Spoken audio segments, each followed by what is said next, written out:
Hello, I'm David Chaston with 90 at 9, brought to you by interest.co.nz. This week, everything you need to know in 90 seconds at 9 o'clock, with news the data is giving different signals to the news narratives. But first, this morning's dairy auction was not as strong as the derivatives market expected. But there are gains. Overall prices are up 3.1% in US dollar terms, up 2.2% in New Zealand dollar terms. The key whole milk powder price is up a disappointing 3.5%.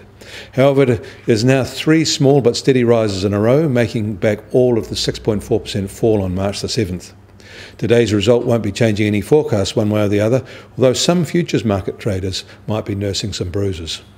Still, things are very much better than they were a year ago when we were in deep hole.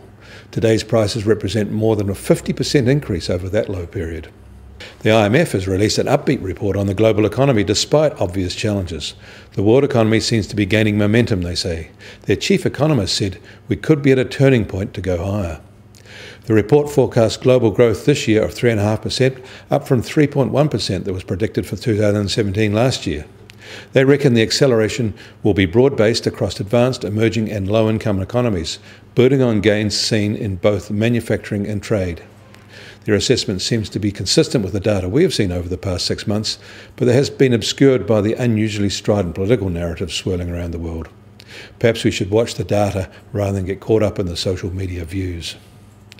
In the US, house building fell more than expected in March as the construction of single-family homes in the Midwest recorded its biggest decline in 3 years. However, a healthy rise in building permits suggests that this is a one-off and the housing market remains on track.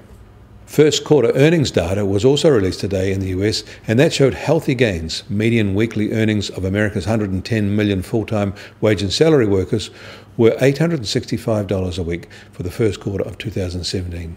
This was 4.2% higher than a year earlier, and compared with a rise of 2.5% in the CPI index over the same period. Real growth and spending power are both rising, and more than you would think if you did not watch the data. The Fed's review of industrial production and capacity utilisation was also positive. Across the Atlantic, Britain is to have a snap election on June the 8th, designed to give their Prime Minister a stronger hand in the Brexit negotiations with the EU. There are a few implications outside strictly domestic rivalries, however. Across the Tasman, the Aussies are to change their immigration settings, ending their 457 visa program. Bill English signalled a review here as well. In New York, the US Treasury 10-year yield is sharply lower today and now at 2.17%. Oil prices are down as well and now just over $52.50 for the US benchmark, while the Brent benchmark is now just over $55 a barrel. The gold price, however, is unchanged at $1,290 an ounce. The New Zealand dollar will start today pretty much unchanged at 70.3 US cents.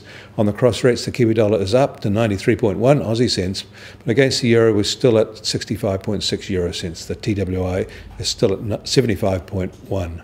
I'm David Chaston. That was 90 at 9, brought to you by interest.co.nz.